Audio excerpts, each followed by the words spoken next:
Et alors, j'ai la chance de recevoir le Pascal Obispo d'Arcachon-Piquet, bien sûr. Je suis tombé Bonjour Pascal Obispo. Bonjour Pascal Obispo ou Pascal Aubert. C'est pas, ça dépend. Il y a une ambiance un peu. Bien sûr, c'est ça. Merci de revenir nous voir. En tout cas, la dernière fois, ça a été un franc succès. Oui, Vous on fait beaucoup de buzz avec moi. Vous avez lâché Je suis là pour ça, de toute façon. On a hâte d'avoir vos scoops du jour. Bon, en tout cas, vous venez nous présenter ce matin votre toute nouvelle chanson dans laquelle vous rendez hommage au taulier. Appelle-moi Johnny.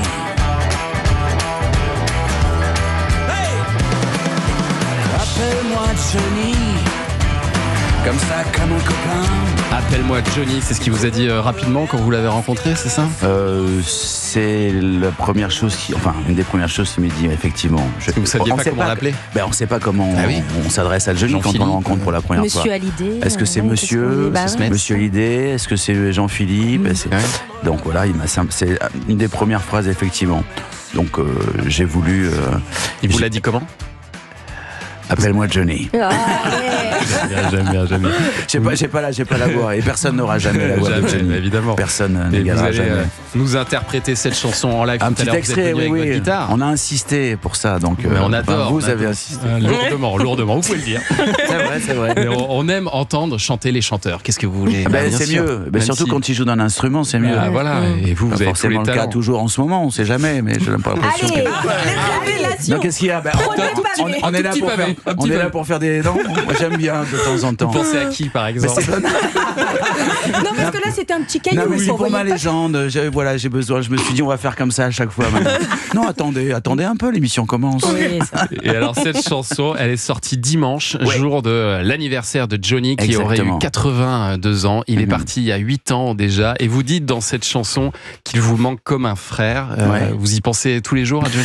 J'y pense tous les jours. En tout cas, quand je monte sur scène, c'est vrai que je pense souvent à lui parce qu'on fait du rock'n'roll et c'est vrai qu'il m'a appris beaucoup de choses dans la musique. Il m'a appris des choses de ce métier, du comportement des gens, comment il fallait se comporter, qu'il fallait être à l'écoute de tout. Et voilà, Johnny était un taiseux, mais c'était quelqu'un de diablement intelligent, diablement, je précise, qui était extrêmement touchant et ça m'a manqué effectivement à un moment donné, vous savez, vous rentrez dans des cercles et puis vous comprenez pas pourquoi vous êtes écarté et c'est vrai que ça m'a un peu manqué parce qu'on était vraiment copains comme cochons. Parce que vous avez eu l'impression d'être écarté de la famille, c'est ça?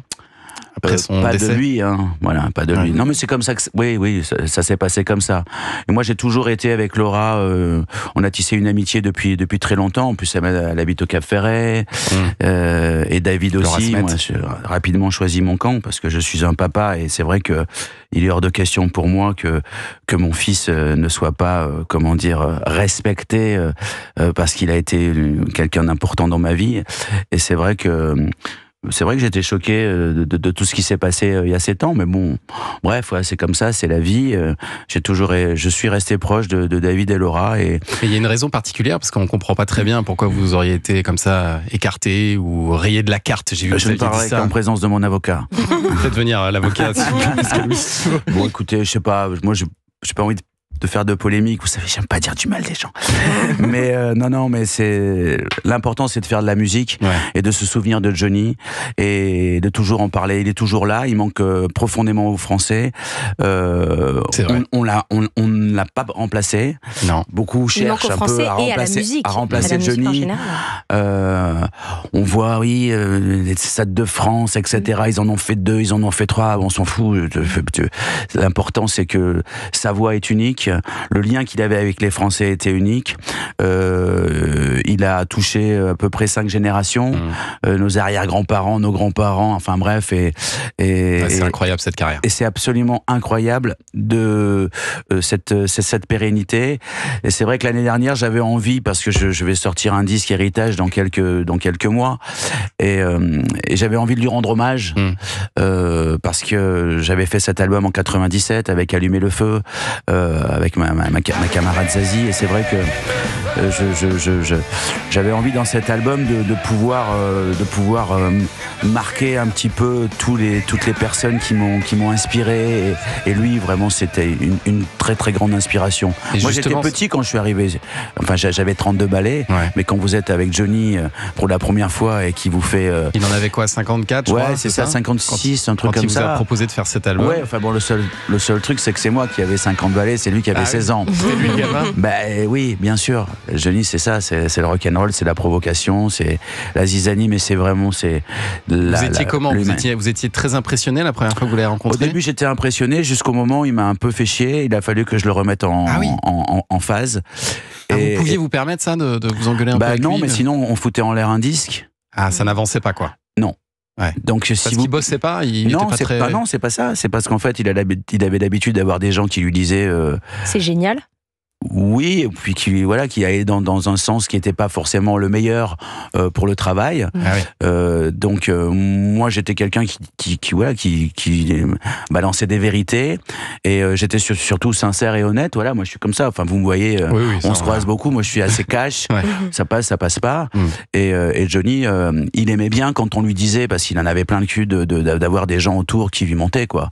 Donc moi la première fois que je l'ai vu, en 2 secondes, c'est vrai que il a fallu que je le recadre pour lui montrer, non, attends, moi je suis pas un sniper, je suis de ton côté, et je te dirai toujours la vérité, et je te la fais pas à l'envers. Et au moins ça crée un climat de confiance entre vous. Tout de suite, quand on s'est parlé d'homme à homme, et puis on a été copains comme cochons, et c'est vrai que c'est ce qui me manque, parce qu'après il y a les intérêts, l'industrie et tout ça qui prend le dessus, et il a été un peu happé par ça, et c'était quelqu'un qui avait profondément besoin d'avoir des vrais amis autour de lui, et des gens qui lui parlaient vrai. Et vous faisiez partie de ces vrais amis. Pascal Obispo, Appelle-moi Johnny, c'est donc votre nouveau single que vous allez jouer tout à l'heure. Mais d'abord, un extrait. Sinon on est là, tout à l'heure. On fait un concert. Mais d'abord, on va revenir sur d'autres grandes chansons de votre carrière, Pascal Obispo. Il y a peut-être même, tenez, une chanson qui n'est jamais passée en radio.